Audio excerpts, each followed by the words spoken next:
I just want to say welcome, everyone. It's finally starting. We're back. We're really excited that we're starting next week for us, rookie camp. So if you guys have a chance, come and see the kids skating. I think they're skating Friday at TSC, and then after when they come back from the tournament in Vegas, where we're going to play 3 games over there. But we're really excited about playing. This is a great event. I mean, it's great to have you guys because you're the ones that keep with us always. So it's a very exclusive event just for you guys. So I think what we're going to do today, we're going to open the hood a little bit, show you a couple things that we're doing. Rob's going to talk about how we recruit some of our young guys. Nelson will talk about some of our player development. And then Rob and Samson are going to come back and talk about our lineup this year and what we expect out of our team. So it should be a lot of fun. Where do you see the franchise right now? Because 6 years removed from a Stanley Cup championship, 4 years from 2014, and there are a lot of the players that are still around from those years that are still producing. And last year got the team back into the playoffs in a really tight playoffs. Where do you see the global state of the LA Kings right now? We're in our window. And our window, when we talk about this, is our goal and everything we're doing is about what can we do to help us win a Stanley Cup. It's hard to win a Stanley Cup. I mean, it's even hard to make the playoffs. There's 16 teams out of 31. When you played, I think you were the original 6, correct? No. No. When we played, it was 16 teams still made it, but it was out of 21 teams when we played. So it was 5 teams didn't make it. So it's totally different. So we know getting in is the key, number one. But everything we're doing is about what can we do to win the cup. And when you get like a Anze Kopitar, who had the season he had last year, and we're expecting him the same this year, and healthy Jeff Carter, and a Drew Doughty, and Jonathan Quick, and Dustin Brown, what he's bringing to our team, and Alec Martinez and Muzzin, those guys are in our window. So we told Mr. Aintrus we feel our window's the next 3-4 years, and every year for the next 3-4 years, that's what we're going to do. We're going to make sure we give ourselves the best chance to win. Rob, I want to ask you about a word that's used quite a bit in hockey and all sports, system. And maybe it's overused, but it seemed like there was a focus last year at the beginning of the year for the Kings to be more aggressive offensively through their system. It worked early on. It certainly tapered off.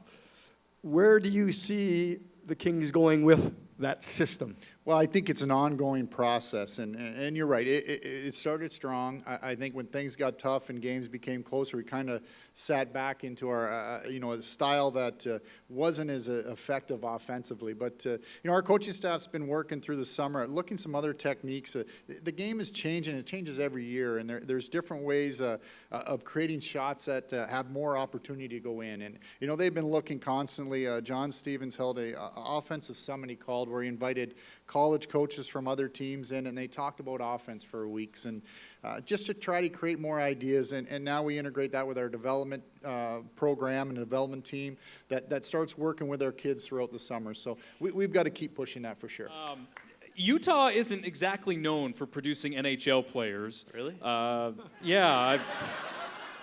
You would be the 5th ever from the state of Utah, and the 2nd on one team, mind you, because Trevor Lewis is from the state of Utah. Yeah. Hockey at a young age, we all have experience with the game at a very young age, but what was your experience, especially in a state that doesn't necessarily produce a lot of players that go to a high-end level, and what kept you pushing forward into the game to go to college, and now you're in the NHL? Yeah, that's, like you said, Utah's not the hockey hotbed by any means. Got a little bit of a hockey background. My uncle played in the NHL, and my dad ref professional hockey, and his brothers all did something with professional hockey. And growing up, my dad didn't push me towards any sport, but I just loved hockey. I remember my dad would be reffing his professional games, and I'd be begging my mom, be like, "Mom, come on, please let me go. Like, I just want to watch." And she'd be like, "All right." My father's name's Matt. She'd be telling my dad, it'd be like, "Matt, make sure he's studying for his vocabulary and spelling on the way to the rink," and I'll be like, "Yeah, I promise, Mom." Yep, just yes her to death, but I wouldn't study at all going to the rink, and I'd just be quizzing my dad, like, oh, who do you think's going to win, whatever. But, growing up, there was no AAA hockey in Utah, not until I was 17, 18. And then I played AA hockey for the Utah Eagles. And my 18 year, unfortunately, I got hurt. I wasn't able to play. But growing up in Utah was pretty tough. A lot of kids thought they were good enough to leave Utah and go out and try to make a AAA team somewhere. A lot of kids went to Colorado, like Trevor Lewis did when he was, 15, 14, something like that. But my mom didn't want that for me. She always told me, I'm going to raise my kid. I don't want someone else raising me. And so I just kind of stuck with it, and I knew what I wanted. And when I was younger, I didn't know if I was capable of making college hockey, but that was like my ultimate dream. Every kid's dream is to make the NHL, but I was trying to be realistic with myself. And I was just like, all right, if I can make it to college, try to get, some money or a full scholarship, go to college, and awesome. And I was able to go to Minnesota State and do my thing and sign with the Kings. What you're going to see is a kid who skates, a kid who goes through the middle of the ice, a kid who cuts to the net, and a kid who cares and he gets under sticks and he's strong on his skates. Anderson Dolan. Here he is, speed right here on the outside. Great shot for a goal while he's moving his feet. Same thing here, breakaway, speed like I mentioned. Little move there. Nice, he's fast. Spokane, but this is why we really like him. Right there. Gets inside on a big defenseman. He gets underneath them and takes the puck to the net. Like right here. This kid is big he's going against. That kid's 6'4". Anderson Dolan's only 5'11". He doesn't care. He gets low. His body gets low, and he gets his legs under him, and he uses power and strength and doesn't quit.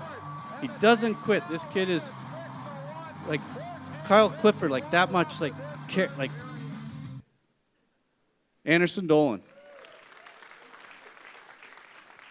Next guy, Cale Clegg. We talked about him a lot. I like that move, right? Defenseman that can make a move at the blue line, go to his left and shoot. That's what he can do. Cale Clegg can really skate, scores a lot of points from the blue line. Here he goes again. Saw that? This is him again. At the blue line, fake. Okay, gets two guys waiting, goes to his left, shot, right? And this is him skating. We talked about his ability to skate, get the puck up ice. Not a great neutral zone by Switzerland, but Rasmus Kapari, we talked about how light he is on his feet. Okay, watch this kid move right here. Right here, I'm going to show you something. This is really, he's got this little hitch. He does like this little thing right here. Watch this. Watch. No, watch. Watch. Here he goes. See that? Like, looks easy, so hard, no one can do it except a few guys. Okay, but like I said, he skates the puck out of his zone like he does here, and he goes wide. He doesn't go to the middle, he goes wide, uses speed. He's able to make a great play for a great opportunity. Here he goes here. He's going to dick around a lot of guys, shoot. Good play, good goal. Next player, Gabe Velarde. I talked about him making people better. Watch this. Gets a puck right here. Look at 1, 2, 3, 4, 5 players he's going to pass a puck through to a lucky player that gets to play with him. Right? Here he is here. Strong, power. Because he's big, makes a great play. Another open net.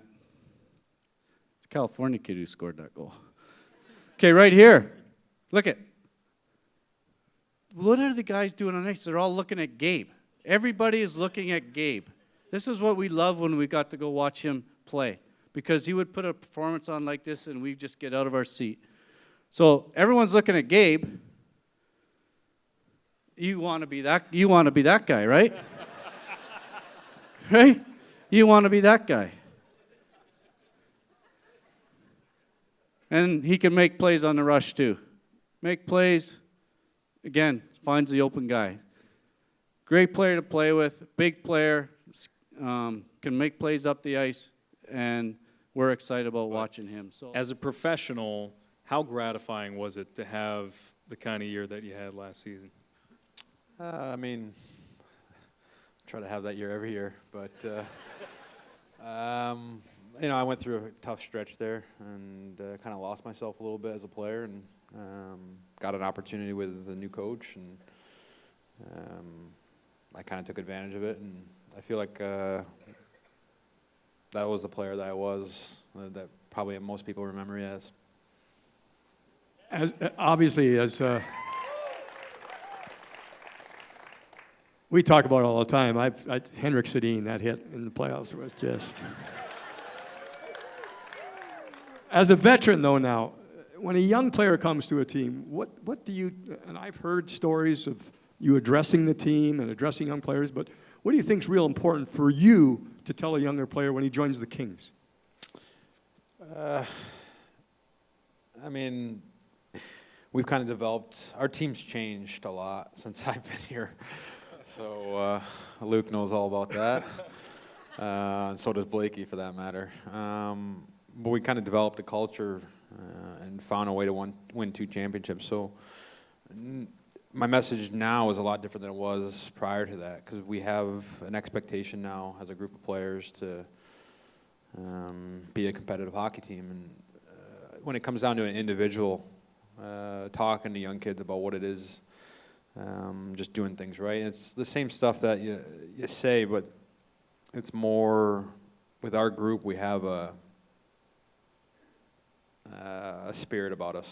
And it's just, I know with contracts and salaries and salary caps and people move on and people, but at the end of the day, if you're not fitting in our locker room, you're going to be out pretty quick. And that's, I think, the key for a young guy coming in. And it's not like a personal thing. It's just play our way, do the things the right way. I think another big message is you got to put the work in. But in doing that, there's a lot of fun. Which rookie do you think will have a big impact on the team this season? Nelly. Well, I got to go. Last year I had a fall. That was pretty good. Well, we talked about Velarde, right? And I mean, he's a good hockey player, and we just saw how he makes players better. And we're hoping that he has a good start to the season. And the coaches, he wins the coaches over, and they like what they see. But there's a couple players that I'd like to mention besides him, and one is Sheldon Rempel, and Rob might have mentioned him in his presentation. But he's a smaller player from Clarkson, but he's got a real knack for scoring, and he gets in on the net. He finds pucks. He's really creative, and he's really quick and agile, and he's a kind of guy that maybe we haven't had before. So I think he's a player I want you guys to kind of put in the back of your head. Sheldon Rempel. He's got a really bright upside, and the other kid we just saw in there, Anderson Dolan. So those 3 players, keep those in mind. 2 kids in the minors, Luff and Wagner. Okay, keep them right up here. Luff and Wagner. Easy one. Just a number. How many goals do you expect from Ilya Kovalchuk? Well, he's a left winger. You explain. A goal-scoring left winger. I don't He should shoot answer that. right-handed, though. Actually, Blakey asked him, how many goals are you going to score? What did he say? So I just want to win. Teams, how will you beat Vegas' speed this year? That's a good question, because they had a good, they had a lot of things go right last year, and they had a real good setup. But the underlying thing, they had a team that really bought in. I think, you saw it right from day one. I think everybody was waiting. They're going to slow down. They're going to slow down. But when we played them, you could tell that they had good players throughout their lineup, and they were good, and they were going to keep coming at you in different things.